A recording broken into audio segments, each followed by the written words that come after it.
warahmatullahi wabarakatuh, dan selamat pagi yang terhormat dosen penilai PPG dalam jabatan kategori 1 tahap kedua tahun 2023 Universitas Muhammadiyah Surakarta. Izin memperkenalkan diri, saya Nawara, mahasiswa PPG dalam jabatan kategori 1 tahap 2 tahun 2023.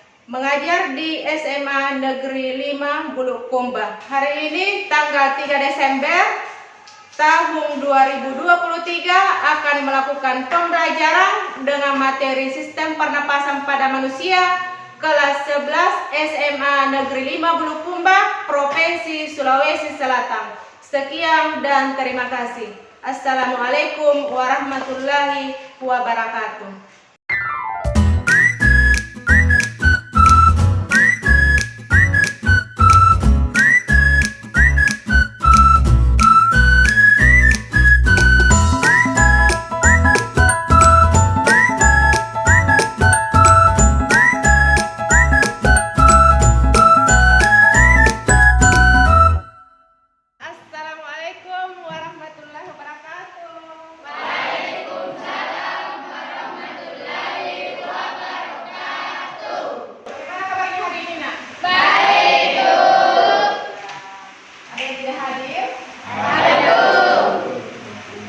Saya absen dulu untuk memastikan siapa yang tidak hadir ini hari. Ibu. Ini berdiri dulu dah. Cek sampah. Sampah. Iya. Ibu. Siapa yang nak buat?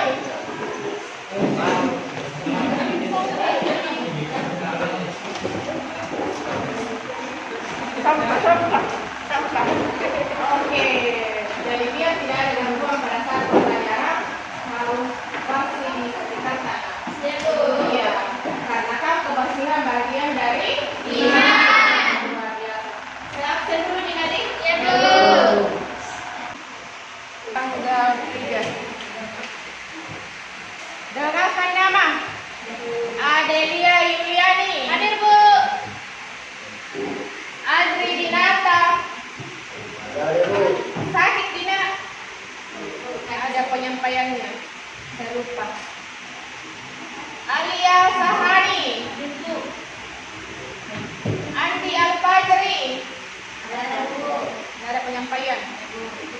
Anugrah. Ada juga.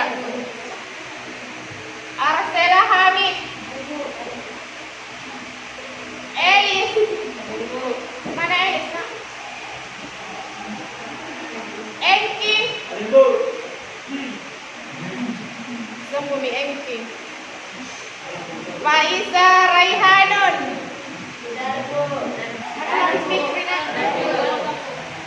Irmawati. Isma. Hadir Bu. Israwati M.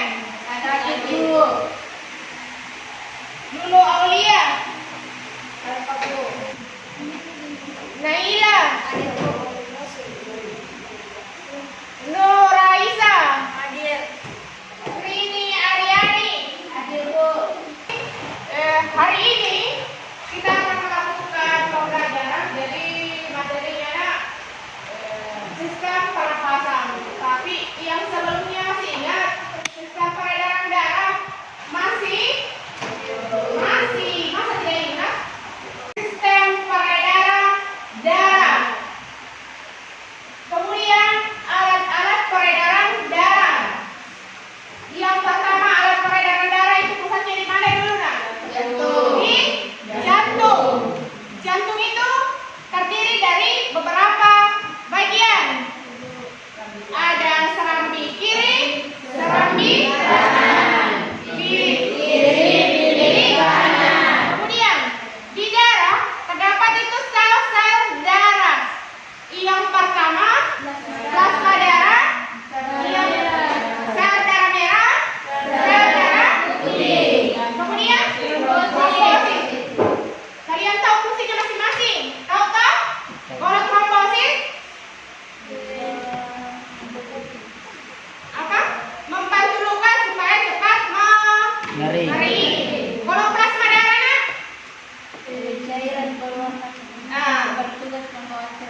Bertugas membawa sel darah. Kalau untuk sel darah putih mencegah terjadinya infeksi. Kalau sel darah merah, apa sel darah merah? Mengangkut dan mengedarkan darah yang penuh dengan oksigen ke seluruh tubuh. Ingat itu nak. Nah, sekarang yang akan kita pelajari, yang akan kita bahas adalah sistem pernapasan pada manusia. Alat-alatnya, strukturnya, kemudian mekanisme pernapasan pada manusia. Jadi ada sebentar video yang saya akan tayangkan, diperhatikan baik-baiknya. Untuk sebelumnya, yang kemarin itu sudah dibagi ke dalam beberapa kelompok. Silahkan berbaur dulu dengan kelompoknya. Kelompok 1, kelompok 2, kelompok 3, kelompok 4, kelompok 5. Kelompok 1 mana? Bukain HP. Yang kemarin itu kan ada jadi foto masuk di grup. Kelompok 1. Nah, mana kelompok 2 nak? Kelompok 2. Silahkan berbaur. Ada kursi. Berdiri dulu. Yang siapa yang tahu kelompoknya dulu? Berapa? Pindah.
Sebentar ada video yang saya tayangkan berupa alat pernapasan mulai dari hidung, masuk pada faring, masuk pada laring, kemudian trakea tenggorokannya, setelah tenggorokan bronkus, bronkeolus, kemudian alveolus, masuk pada pulmo, bagian paru-paru.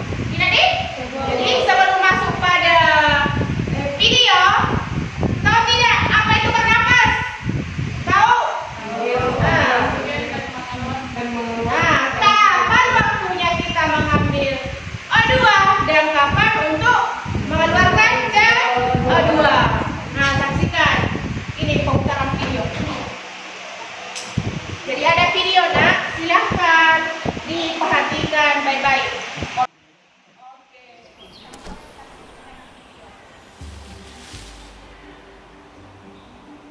Manusia, hewan maupun tumbuhan, sebagai makhluk hidup, kita perlu oksigen untuk hidup.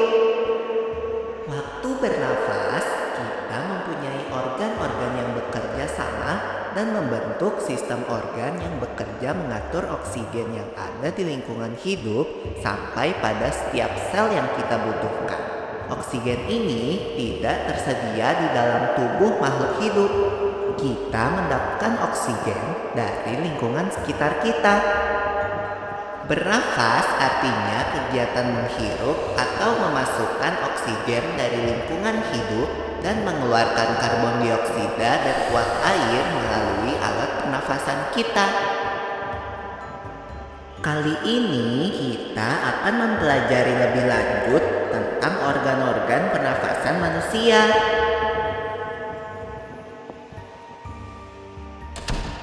Lula, kamu tahu enggak kalau alat pernafasan kita terdiri atas hidung, pangkal tenggorok atau laring, batang tenggorok atau trakea, cabang batang tenggorok atau bronkus, dan paru-paru.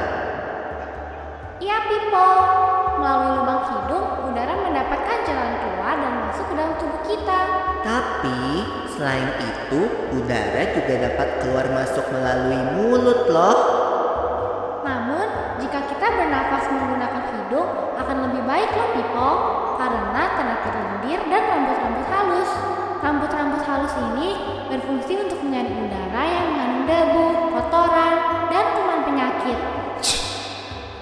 Benar sekali Lula, selaput lendir berfungsi untuk mengatur suhu udara yang akan masuk ke paru-paru dan mengatur kelembapan udara agar sesuai dengan kelembapan tubuh.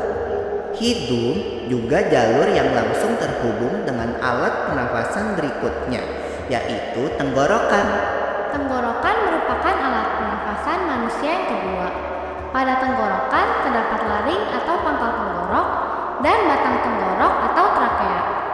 Pada bagian dalam dinding batang tenggorok terdapat selaput lendir dan rambut-rambut halus yang selalu bergetar yang berfungsi menghalangi benda-benda asing yang akan masuk ke paru-paru. Pernahkah kalian tersedak? Kamu pernah enggak Lula? Pernah banget, Pipo. Itu kenapa ya, by the way? Tersedak merupakan gerak refleks untuk mengeluarkan kembali benda atau makanan yang masuk ke saluran pernafasan. Oh, aku tahu. Gerak refleks adalah gerak cepat dan otomatis yang menanggapi rangsangan dari luar organ, kan? Iya Lula. Kemudian pangkal tenggorok yang disebut juga laring menghubungkan hidung dengan batang tenggorok atau yang biasa disebut trakea. Pada ujung trakea terdapat bronkus, yaitu percabangan yang menghubungkan trakea dengan paru-paru kiri dan kanan. Paru-paru terletaknya di dalam rongga dada, kan, Pipo? Jika kita menghirup udara, maka udara masuk ke paru-paru. Lalu kemana lagi ya? Melalui bronkus menuju cabang dari bronkus yang disebut bronkiolus dan berujung pada gelembung paru-paru yang juga disebut dengan alveolus. Pada alveolus ini kan yang terdapat pembuluh darah, di mana terjadi pertukaran gas oksigen dengan karbon dioksida.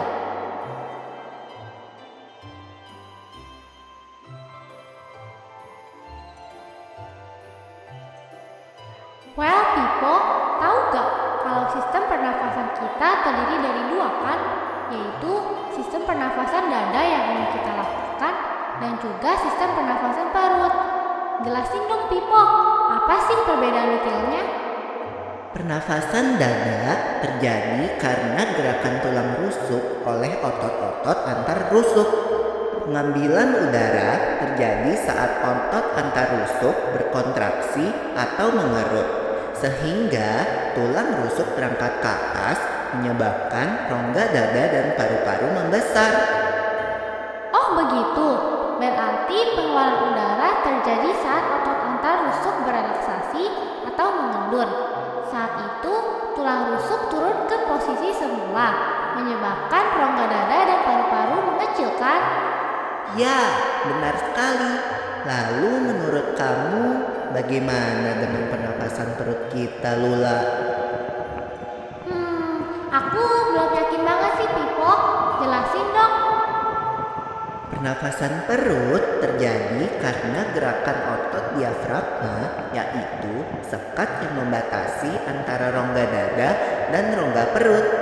Pengambilan udara terjadi saat otot diafragma berkontraksi. Posisi diafragma mendatar menyebabkan rongga dada dan paru-paru membesar. Berarti pengeluaran udara terjadi saat otot diafragma berelaksasi. posisi diafragma melengkung ke atas, lalu menyebabkan rongga dada dan paru-paru mengecil. You're right, Lola. Lalu, gimana kalau kita sesak nafas karena banyak asap? Itu akan kita bahas lagi dalam video selanjutnya. Ya. Bagaimana, ada permasalahan yang didapat atau ada yang pernah mengalami pada saat makan makanan kemudian tak sadar? Ada tidak? Ada yang sampai menimbulkan bersin beberapa kali, ada? Ada, Bu. Kira-kira apa yang menyebabkan sampai terjadi seperti itu? Hah? Apa kira-kira? Jadi sebentar, saya akan bacakan sendiri masalahnya, nak, sambil mengerjakan LKPD. Setelah selesai, dibuat dalam bentuk portofolio masalah yang tadi, yang sampai makanan pada saat kita makan sampai terserap. Jadi yang sampai yang tidak masuk pada bagian tenggorokan di sini. Jadi untuk alat-alat pernapasan lebih jelasnya, saya bagi dulu LKPD tadi. LKPD, satu orang yang kerja yang cantik tulisannya di mana? Jadi untuk pengerjaan LKPD ada yang buka di buku, ada yang cari di internet, karena kan di kelas. Nah, jadi literasi mengenai sistem pernapasan. Alat-alat yang sudah tahu, yang tadi sudah diberikan gambaran pada adanya penayangan video. Jadi yang satu tulisannya, kemudian setelah selesai, nah, yang bagian terakhir itu yang menulis dalam bentuk portofolio.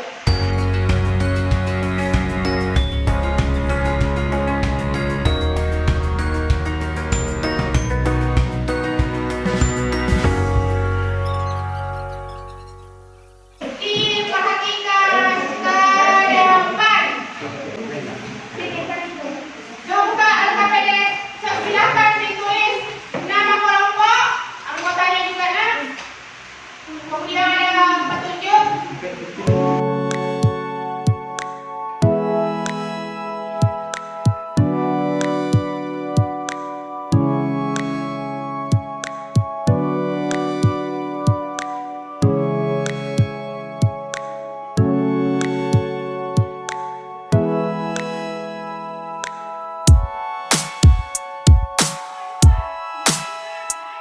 Oksigen itu O2, karbon dioksida CO2.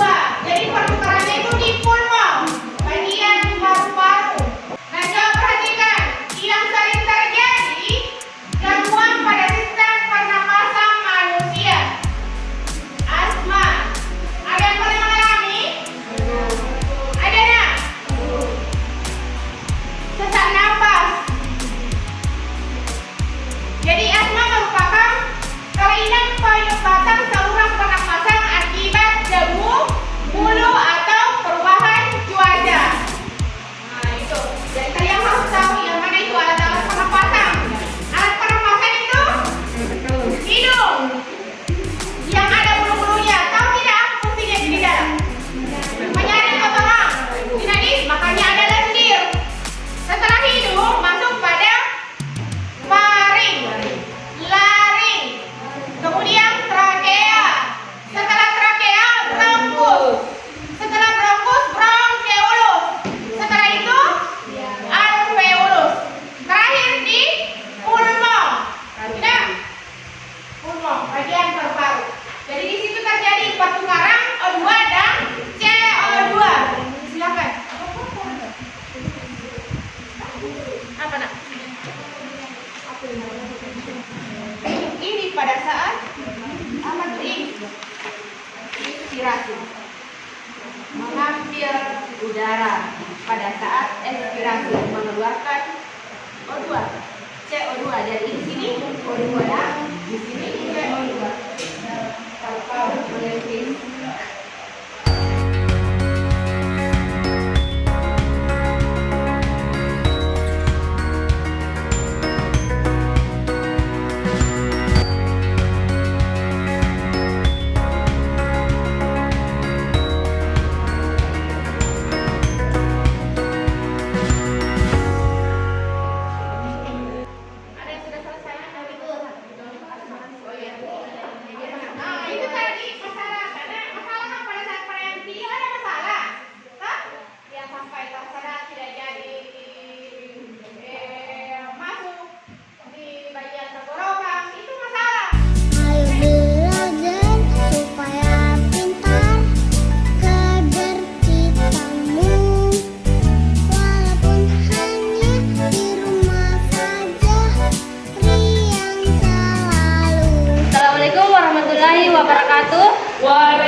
pamit perwakilan dari kelompok 3 dan teman-teman saya yang bernama Risdayanti, Nabila, Muhammad Heril, dan Selgi. Kami di sini akan mempresentasikan hasil pengertian kami tentang mekanisme pernapasan pada manusia. Yang pertama, kegiatan 1. Masalah yang kami dapatkan yaitu ketika seseorang mengalami keadaan tersedak. Yang pertama, seseorang bisa tersedak apabila ada benda asing, makanan, atau cairan yang menghambat saluran pernapasan di tenggorokan. Seseorang yang tersedak akan mengalami gangguan dalam berbicara dan bernapas. Tersedak menyebabkan keseimbangannya saluran pernapasan di sekitar tenggorokan atau laring atau saluran pernapasan atau trankea. Kemudian alat pernapasan pada manusia. Yang pertama ada hidung, kedua faring, laring, trankea, paru-paru, bronkus, dan ketujuh diafragma. Mekanisme pernapasan pada manusia. Inspirasi, diafragma dan otot dada. Volume rongga dada, paru-paru mengembang, udara masuk ke paru-paru.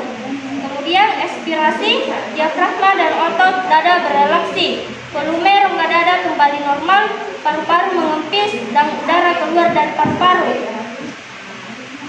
Kemudian kegiatan 2. Peningkatan aktivitas alveoli dan elastisitas paru-paru menyebabkan jumlah sel darah merah bertambah sehingga membesar kapasitas vital paru-paru. Yang kedua, oksigen masuk ke dalam ke kapiler, kemudian menumpang sel darah merah menuju jantung untuk disebarkan ke seluruh tubuh. Saat yang bersamaan, karbon dioksida masuk dari kapiler ke rongga paru-paru. Kemudian kesimpulan yang kami dapatkan dari pembelajaran ini, dari kegiatan ini kami dapat menyimpulkan dan mengetahui lantam pengaruh proses pernapasan pada pendaki dan proses pertukaran CO2 dan O2 dari alveolus. Sekian presentasi dari kelompok kami. Assalamualaikum warahmatullahi wabarakatuh. Assalamualaikum warahmatullahi wabarakatuh. Waalaikumsalam warahmatullahi wabarakatuh. Perkenalkan, saya dari perwakilan kelompok 5. Saya atas nama Adelia Yuliani dan rekan-rekan saya Dwi Andriani Sapani, Irmawati, Rahmah, Dipandi. Adapun hasil diskusi kami tentang mekanisme pernapasan pada manusia, yaitu adapun perumusan masalah yang kami temukan berdasarkan video yang kami amati, yaitu mengapa makanan tidak sampai ke tenggorokan saat tersedak, yaitu karena adanya pelemahan pada otot tenggorokan sehingga tubuh sulit untuk memindahkan makanan dan mulut ke tenggorokan dan kerongkongan saat memulai menelan. Dari kasus tersebut, adapun cara mengatasinya, yaitu membaringkan tubuh pasien dan memiringkan kepalanya untuk membuka pernapasan. Kemudian struktur pernapasan pada manusia: hidung, faring, laring, trakea, bronkus, diafragma, dan paru-paru. Kemudian inspirasi atau masuknya O2, yaitu udara masuk ke paru-paru yang membuat paru-paru mengembat, diafragma dan otot dada sehingga volume rongga dada membesar. Keluarnya CO2, udara keluar dari paru-paru yang membuat paru-paru mengkempis, diafragma dan otot dada berelaksasi sehingga volume rongga dada kembali normal. Kemudian pertukaran CO2 dan O2 dari alveolus ke kapiler terjadi secara difusi. Pertukaran zat dari konsentrasi tinggi ke konsentrasi rendah, pertukaran oksigen dan karbon dioksida dari alveolus ke kapiler disebut respirasi eksternal. Terima kasih. Wassalamualaikum warahmatullahi wabarakatuh.